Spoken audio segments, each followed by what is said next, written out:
My name is Sharon Foster, and looking back, I should have known better than to trust the warmth in my brother's invitation. The drive from Vermont to Riverside, Connecticut, had taken us 4 hours. 4 hours of Maverick humming along to classic rock while our daughter Willa read in the back seat, her nose buried in a worn copy of Anne of Green Gables. 4 hours of our son Jude asking every 30 minutes if we were there yet. His excitement about seeing Uncle Reed bubbling over like soda left too long in the sun. Maverick had dressed the way he always did, a soft chain shirt from LLBAN, khakis that had seen better days, but fit him perfectly, and the brown leather loafers he'd resoled twice, because he claimed they were finally broken in right. His salt and pepper hair was slightly tasseled from the drive, and he wore that easy smile of a man completely comfortable in his own skin. I'd chosen a simple cream silk blouse and navy slacks paired with my grandmother's pearl earrings. Willow wore a vintage Ralph Lauren dress I'd found at an estate sale, soft pink with delicate embroidery, the kind of quality that lasted decades. Jude had on his favorite polo shirt and pressed khakis, looking like a miniature preppy catalog model, though he'd already managed to wrinkle the front by the time we pulled up the long driveway shortly after 7 o'clock in the evening. The mansion rose before us like something out of a film. White columns gleaming in the early evening light. Windows ablaze with chandeliers. The lawn manicured to golf course perfection. Luxury cars lined the circular drive.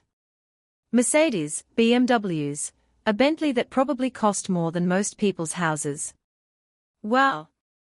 Jude breathed, pressing his face against the window. Uncle Reed lives here. He rents here.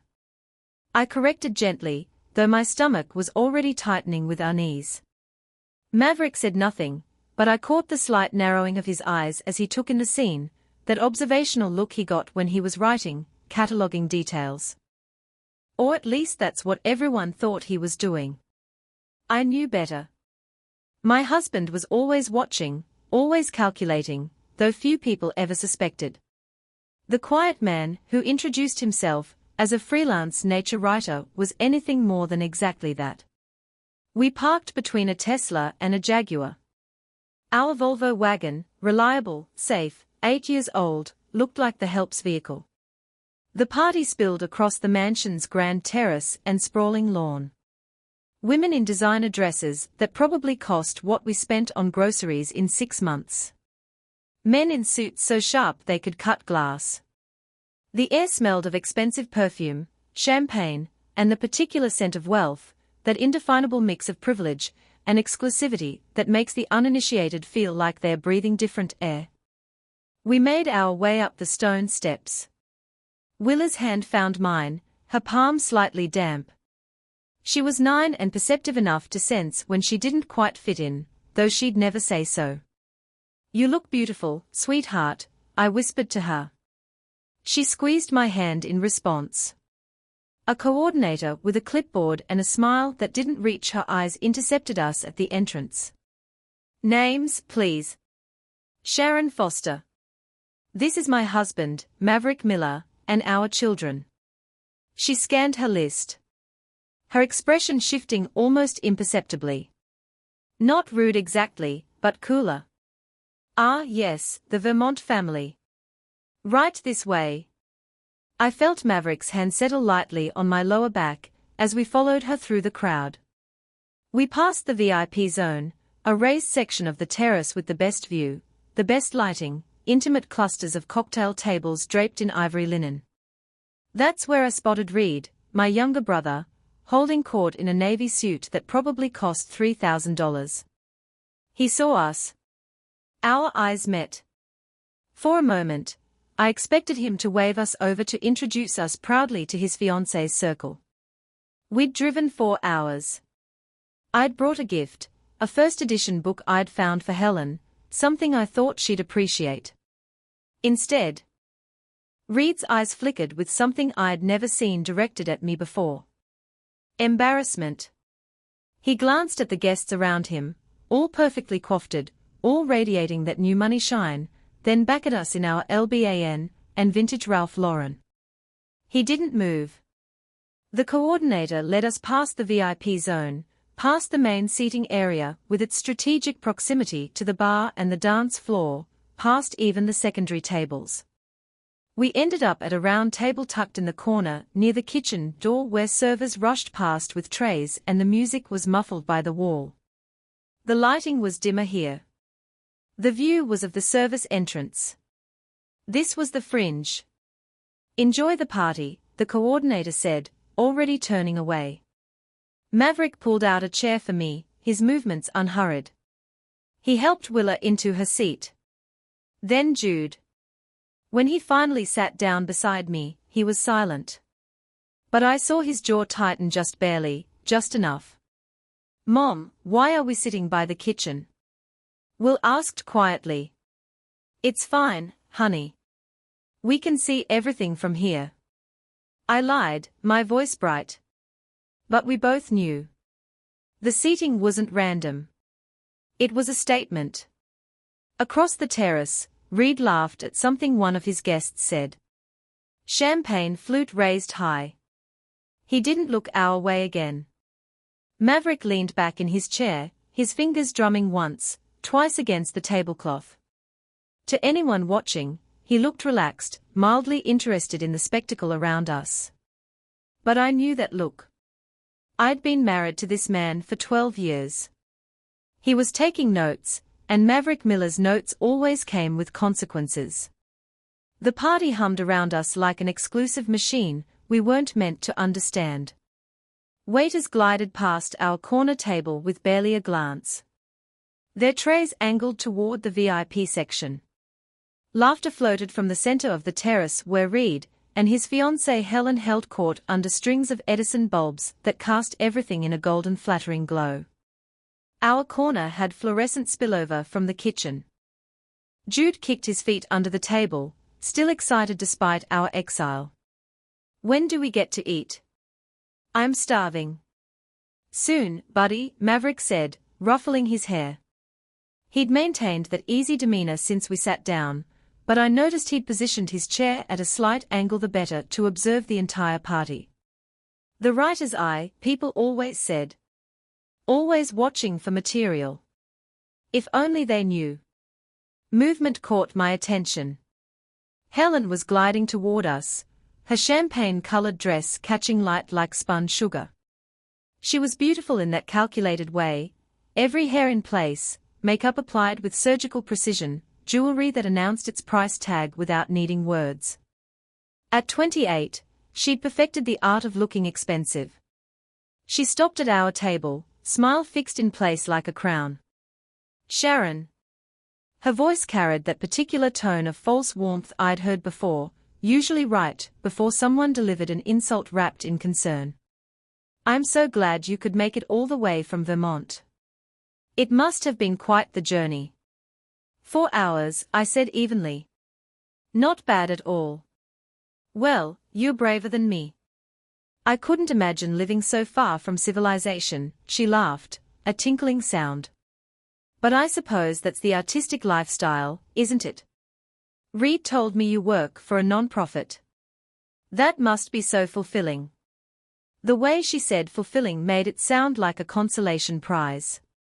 Maverick's hand found mine under the table, his thumb brushing my knuckles. A silent reminder. "Let her talk." "It is," I said simply. Helen's gaze swept over our children, lingering on Willa's dress. "And this must be your daughter.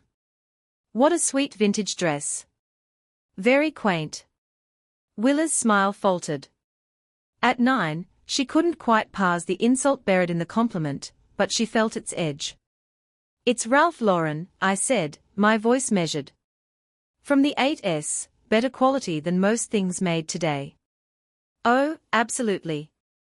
Vintage can be charming," Helen's smile sharpened. "It's just that people here tend to prefer current collections, you know, straight from the runway. But there's something to be said for making do with what you have. Very resourceful. Making do, as if we were one step from a thrift store out of necessity rather than choice." A waiter appeared at the VIP section with a tray of canopies. Helen excused herself with a graceful wave and returned moments later, shepherding a small group of guests in our direction like a safari guide pointing out exotic specimens. "Everyone, this is Sharon Reed's sister." She gestured at me with her champagne flute. "She lives secluded in Vermont to find artistic inspiration and works for a non-profit. A life that is well very chill, but surely a bit removed from our fast-paced world, isn't it?" The guests smiled politely, their eyes sliding over us with practiced disinterest. I could read the narrative Helen was spinning. The sister who couldn't hack it in the real world, who'd fled to the countryside to play at being rustic, who now attended events like this as a reminder of what she'd left behind or failed to achieve. "Actually," Maverick said mildly, speaking for the first time since Helen arrived. "Sharon manages complex projects with multiple stakeholders and seven-figure budgets. The nonprofit sector requires quite a bit of pace, just less emphasis on profit margins." His tone was pleasant, conversational even, but there was steel underneath, the kind that most people missed because Maverick had perfected the art of seeming harmless. Helen's smile didn't waver.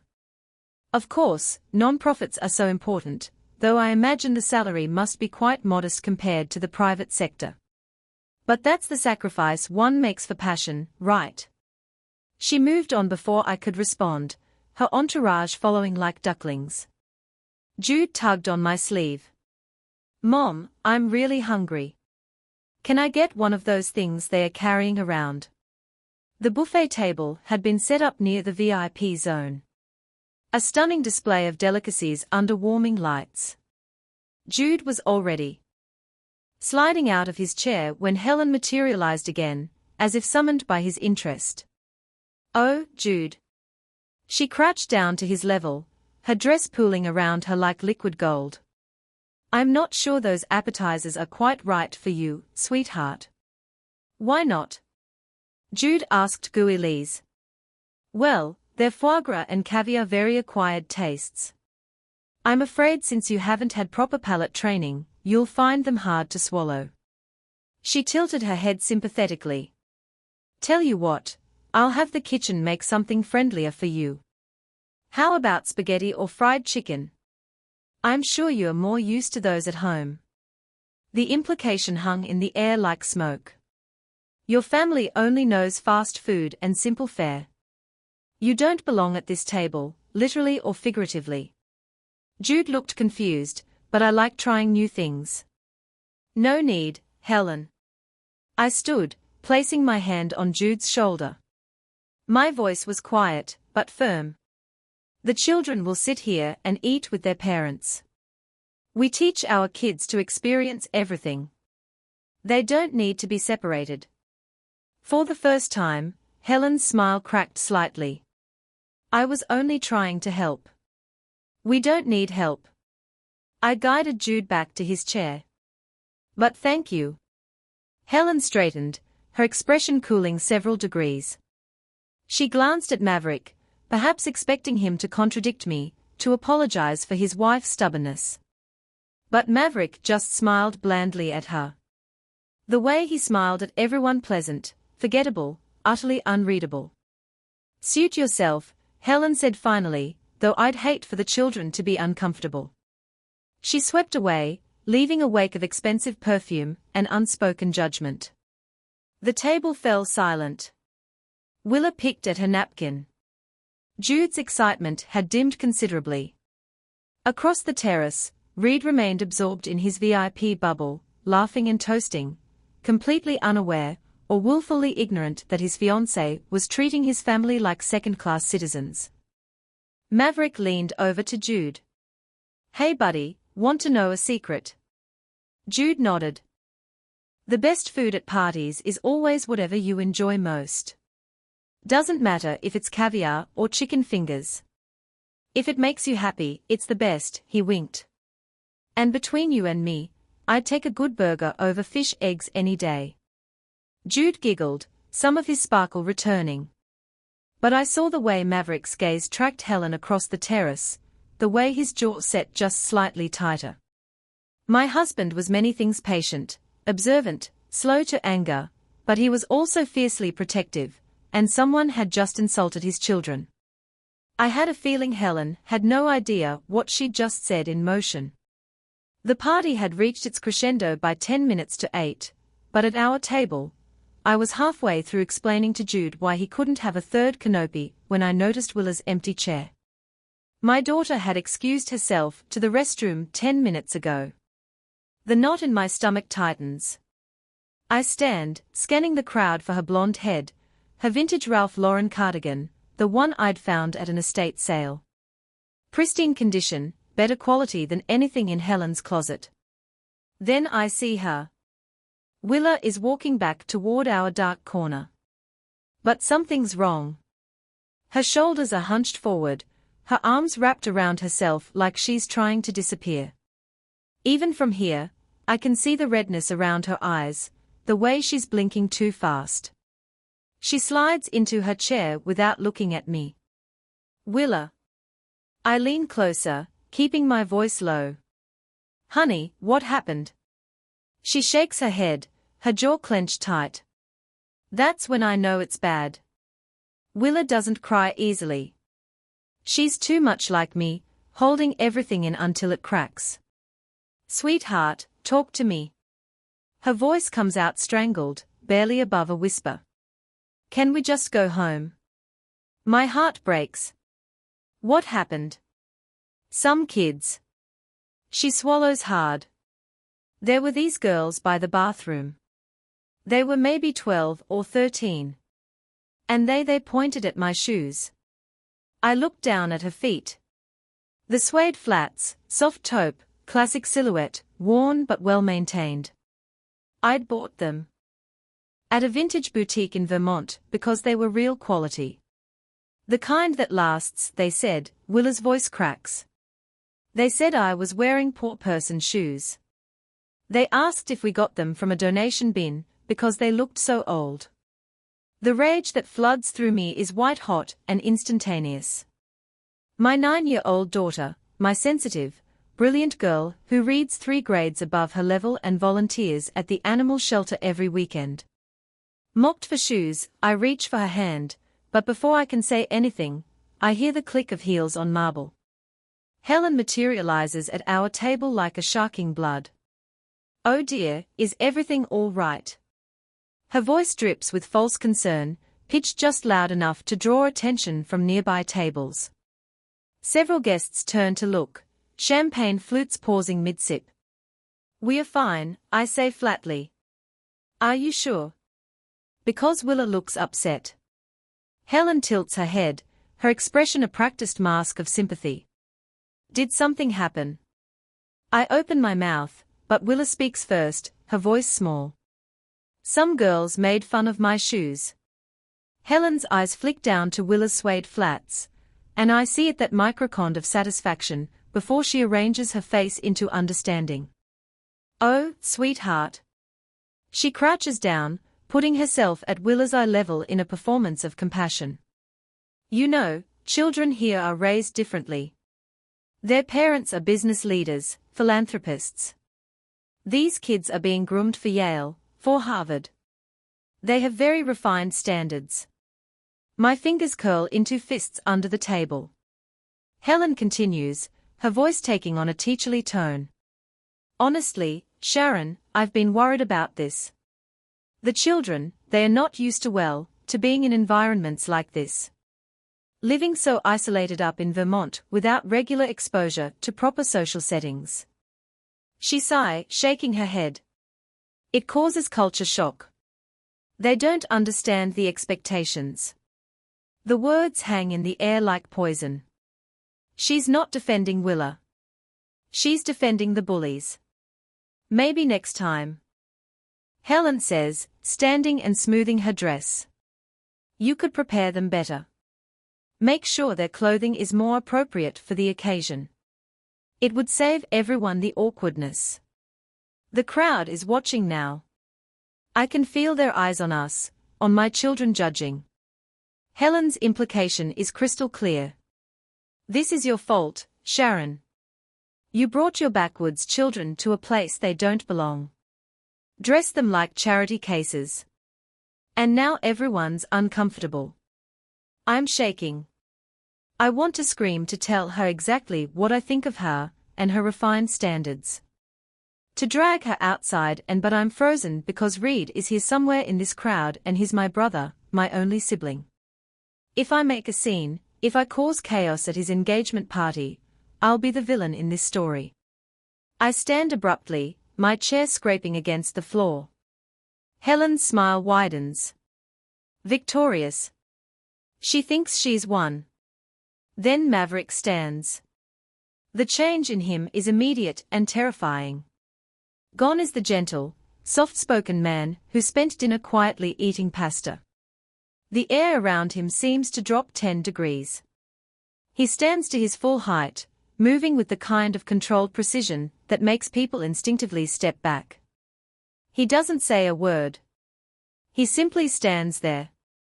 One hand adjusting the button of his suit jacket that fits him like it was painted on, and the silence spreads outward like ripples in water. Conversations die mid-sentence. Glasses stop clinking. Maverick doesn't look at Helen. He looks at me. His blue eyes are calm, cold, and completely focused. There's a question in them. One we've asked each other 1,000 times in our 17 years together. Have you had enough? It's the same look he gave me the day I told him about the harassment at my old job. The same look before he quietly made a phone call that resulted in my former boss being audited by the IRS. Maverick doesn't make threats. He doesn't need to. I think about Will's red eyes. About Jude's confusion when he couldn't have a burger. About being shoved into a dark corner while Helen parades around in a dress that costs more than our monthly grocery bill.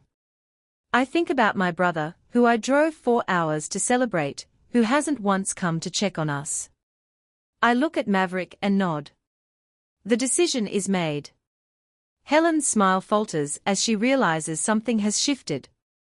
She takes a small step back, her eyes darting between us, suddenly uncertain. Maverick's expression doesn't change. He reaches down, helping Willa out of her chair with infinite gentleness, then does the same for Jude. We are leaving, I say, my voice steady now. And in that moment, with my husband's silent strength at my back and my children's hands in mine, I choose their dignity over my brother's party. I choose us. Several nearby conversations paused. I can feel the attention shifting toward us, the whispers starting. Helen's uncertainty evaporates instantly, replaced by barely concealed triumph. She straightens, that megawatt smile returning full force. You know what? I think that's probably the smartest decision you could make right now. Her voice carries, projecting to the growing audience of guests, pretending not to stare. This is my house after all, mine, and Reed's. I have to maintain a certain image for our business partners, our investors. She emphasizes those last words, letting them land like stones. My house, my house, my house. The claim hangs in the air, territorial and absolute. She's not just dismissing us, she's evicting us from her domain. Like we are trespassers who've overstayed our welcome. I'm gathering Willa's small purse when I catch it. A flicker of something crossing Maverick's face. Not anger, not indignation, a smirk. It's gone in an instant, so quick I almost think I imagined it. But I know my husband. I've seen that expression exactly 3 times in our marriage. Once before he negotiated a hostile takeover. Once before he systematically dismantled a competitor who tried to poach his entire executive team. And once before, he outbid a Russian oligarch for a property in Manhattan just to prove a point. It's the look of a man who's been handed exactly what he wanted. Sharon. Sharon. Reed's voice cuts through the murmur of the crowd. He's pushing through the guests, his face flushed and confused, his tie slightly askew. He looks tired.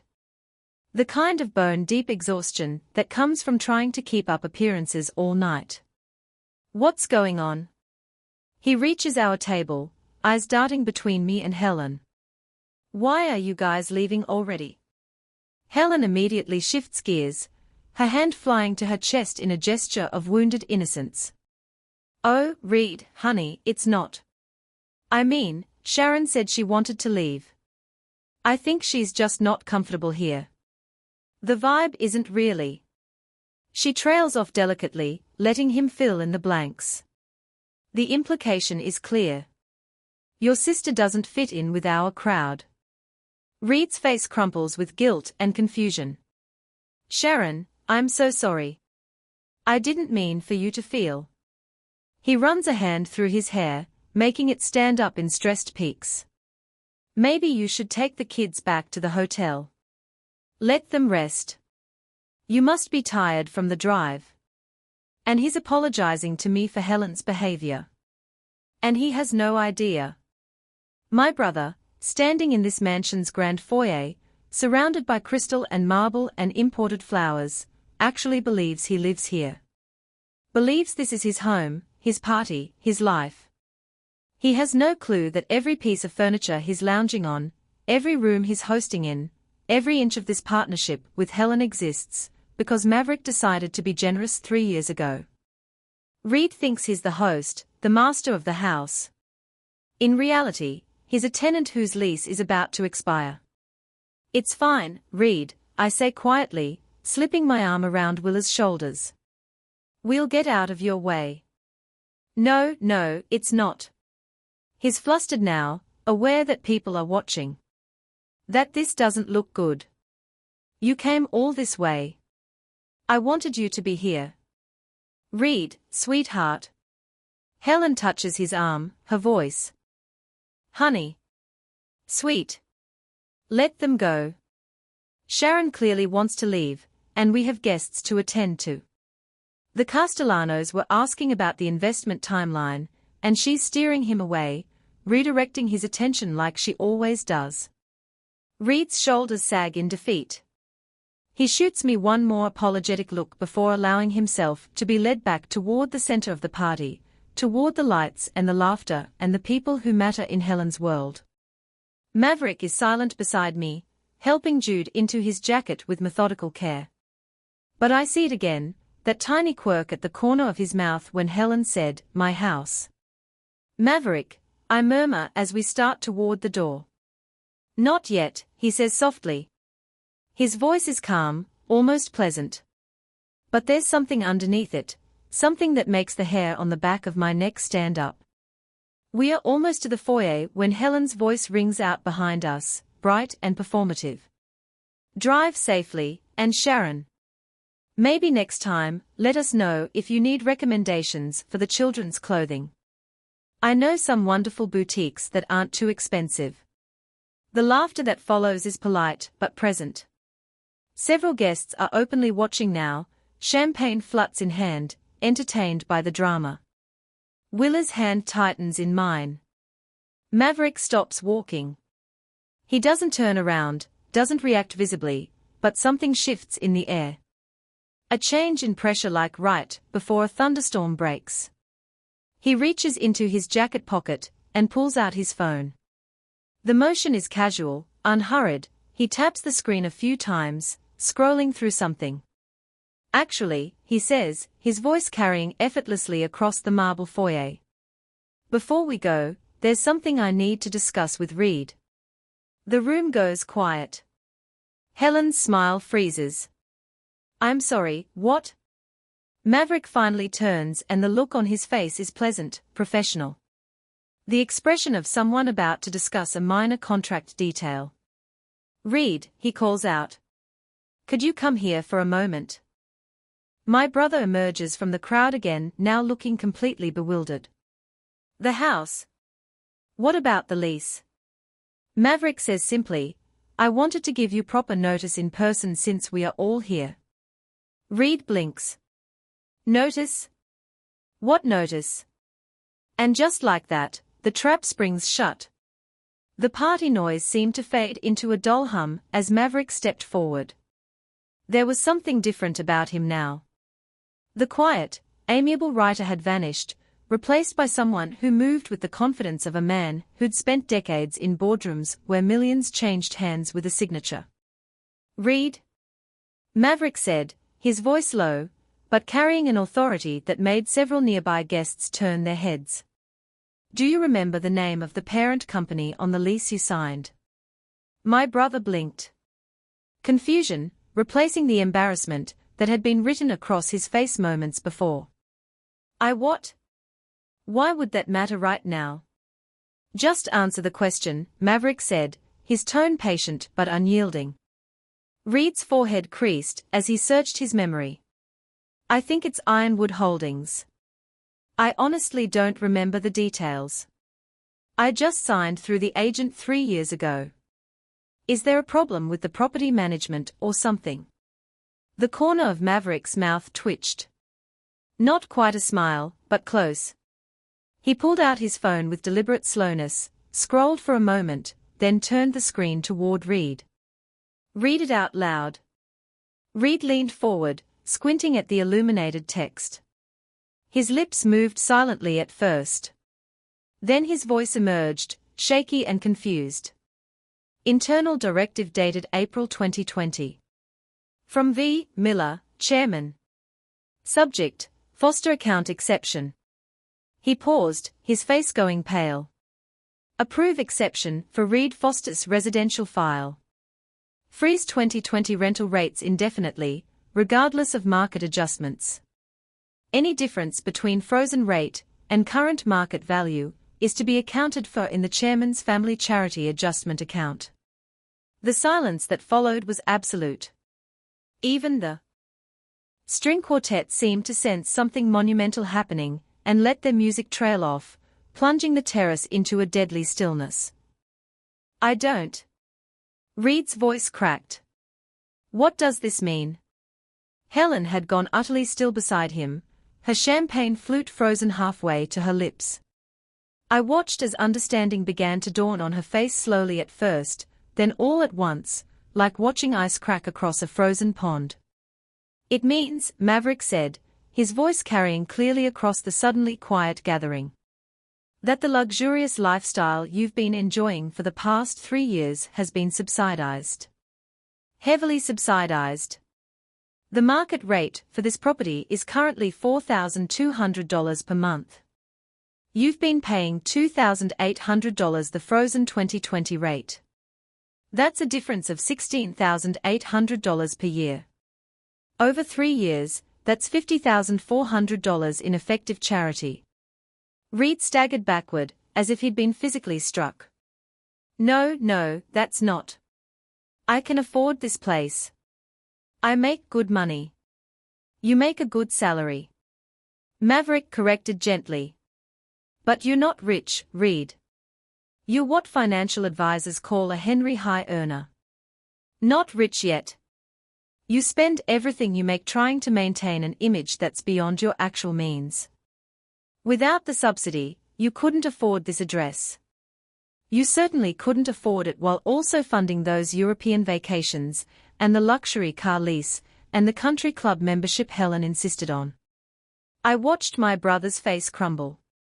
Watched him realize that every dismissive comment Helen had made about people who don't understand quality, every sneering remark about knowing your place in the world, all of it had been built on a Dobby foundation of charity.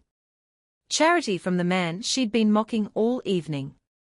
Maverick turned to Helen, whose face had transformed from its usual haughty composure into something raw and exposed. "You're right about one thing, Helen. Class cannot be faked. Real class isn't about designer labels or knowing which fork to use or making sure everyone sees you're expensive. Watch. Real class is about character, about how you treat people when you think they can't do anything for you." He paused, letting his words sink in. Around us, the gathered guests stood transfixed, their cocktails forgotten. "The class you've been so proud of for 3 years, this address, this lifestyle, this social standing, it's been funded by my family's charity. Every time you look down on someone for wearing LL Bean instead of Louis Vuitton. Every time you judge someone's worth by their clothes or their car, You were doing it from a position you didn't actually earn. You were living on borrowed elegance. Helen's champagne flute slipped from her fingers, shattering on the marble floor. No one moved to clean it up. Now, Maverick continued, and his voice took on the crisp businesslike tone I'd only heard him use during the rare phone calls he couldn't avoid. As chairman and majority owner of Ironwood Holdings, I am formally notifying you, Reed Foster, that I am exercising my right of non-renewal, as outlined in Section 12, Paragraph 3 of your lease agreement. Your current lease expires on the 30th of next month. You have exactly 30 days to secure alternative housing that aligns with your actual budget. The property repossession process will proceed according to Connecticut state law and the terms of your contract. Maverick, please, Reed's voice broke. You can't just. I'm not evicting you, Maverick said. And there was almost kindness in his voice now. That would be cruel and unnecessary. I'm simply declining to renew your lease at the end of its natural term, which is my legal right as the property owner. 30 days is more than sufficient time to find appropriate housing. I'd suggest looking at the developments off Route 7. Nice places, good schools nearby, much more aligned with your actual income bracket. He slipped his phone back into his pocket, those same khaki pockets Helen had mocked earlier for being tragically suburban, and reached for my hand. As for the question of whose house this is, he said, glancing at Helen with something that might have been pity, I think we've established that definitively. But don't worry, you have 30 days to enjoy it. I'd suggest you make the most of them. The crowd parted as we moved toward the door. Everyone suddenly very interested in their shoes, or their drinks, or anything other than meeting our eyes. I could feel their stares on our backs. Could practically hear the mental recalculations happening as they reassessed everything they'd assumed about the quiet couple in the practical clothes. At the door, Reed caught up to us. His face strewn with tears. Maverick, I didn't know. I swear I didn't know you were. Maverick paused, turning back. His hand came up to rest on Reed's shoulder, not unkindly, but firm. I know you didn't. That was intentional. But Reed, you need to understand something. Your value as a person has nothing to do with this address, or that car, or any of it. When you figure out where your true worth lies, when you can see it in yourself without needing these expensive props to prove it, then we'll talk. Really talk.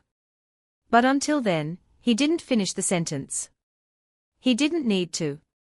The cool night air hit my face as we stepped outside, and I drew in a deep breath that felt like the first real breath I'd taken in hours. Behind us, the mansion glowed with warm light, but the warmth was deceptive. I could still feel the chill of judgment that had permeated every corner. Will's hand squeezed mine as we walked toward the car. Mama, are we leaving without saying goodbye? Sometimes, I told her, the best goodbye is just walking away with your head held high. Jude was practically bouncing on his toes, his earlier misery forgotten in the excitement of the dramatic exit. Dad was so cool. Did you see Aunt Helen's face? She looked like she swallowed a lemon. Jude, I said, but there was no real reproach in my voice. Maverick unlocked the car, our practical 7-year-old Subaru with the dent in the rear bumper from when I'd misjudged the garage wall, and we all climbed in.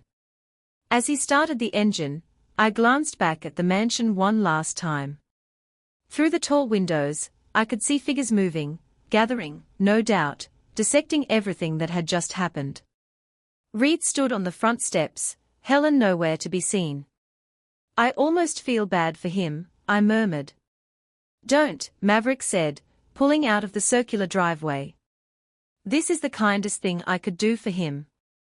He's been living in a fantasy, and fantasies always end. Better to end it now on our terms than to let him crash even harder down the line. We drove in silence for a few minutes, leaving Riverside's manicured perfection behind us. Then Willa's small voice piped up from the back seat. Daddy, are we richer than Miss Helen? I twisted in my seat to look at her. In the passing street lights, her face was thoughtful, not proud or gloating, just trying to understand. "Why didn't you say so earlier?" she continued when she was being mean about our clothes. Maverick caught her eye in the rearview mirror, and I saw that gentle smile I'd fallen in love with all those years ago. "That's a good question, sweetheart. And here's the thing. Being rich isn't about showing off, or making sure everyone knows how much money you have. It's definitely not about yelling at waiters, or making people feel small." He paused at a red light, taking the moment to turn around and look at both kids. "True wealth, real wealth, is having the power to protect your family and set things right without needing to raise your voice. It's being secure enough in who you are that you don't need everyone else's approval." Today I taught Miss Helen a lesson in respect, something all her money and designer clothes can never buy her. "But she was so mean to you," Willa said, her voice small. "She called your jacket tragic." "She did," Maverick agreed, facing forward as the light turned green. "And you know what? It is a 10-year-old jacket. From LLBAN. The elbow patches are wearing thin, and it's probably not what anyone would call fashionable, but it's comfortable. It keeps me warm, and it reminds me of who I really am under all the business suits and board meetings. Sometimes the most expensive thing you can wear is authenticity." Jude, who'd been unusually quiet, suddenly asked, "What's going to happen to Uncle Reed and Aunt Helen?" I considered the question carefully. "They are going to have to learn to stand on their own 2 feet to build a life based on what they actually have, not on what they are pretending to have." "Will Uncle Reed be okay?" Will asked. "Eventually," I said, and I believed it. "Your uncle is smart and capable when he's not trying so hard to impress people. This might be the wake-up call he needs." As for Helen, I trailed off, uncertain. She made her choices. Maverick finished quietly. "We all do. And then we live with them." The lights of Riverside faded behind us, giving way to darker roads, older trees, the authentic Connecticut that existed beyond the manufactured perfection of new money enclaves. Our headlights carved a path through the gathering darkness, leading us home not to a mansion that required a trust fund to maintain, but to our farmhouse in Vermont, with its creaky floors and drafty windows and garden where we grew actual vegetables. Willa yawned, her head drooping against Jude's shoulder. In the rearview mirror, I watched my children settle into the comfortable silence of a car ride home, the drama already fading from their minds. They'd remember this night. I knew they would, but not as trauma. As a lesson, Maverick's hand found mine across the center console, his callous writer's fingers intertwining with my own. We didn't need to say anything. We'd weathered the storm together, protected our children, and walked away with our dignity intact. We hadn't won because we had more money. We'd won because we knew who we were, and no amount of judgment from people living beyond their means could change that. The car carried us forward into the peaceful night, leaving behind the glittering facade of borrowed elegance, heading towards something. This is where the story ends. How was today's story? I'd love to hear your thoughts in the comments, and where you're watching from. Like, share, and subscribe for more powerful stories.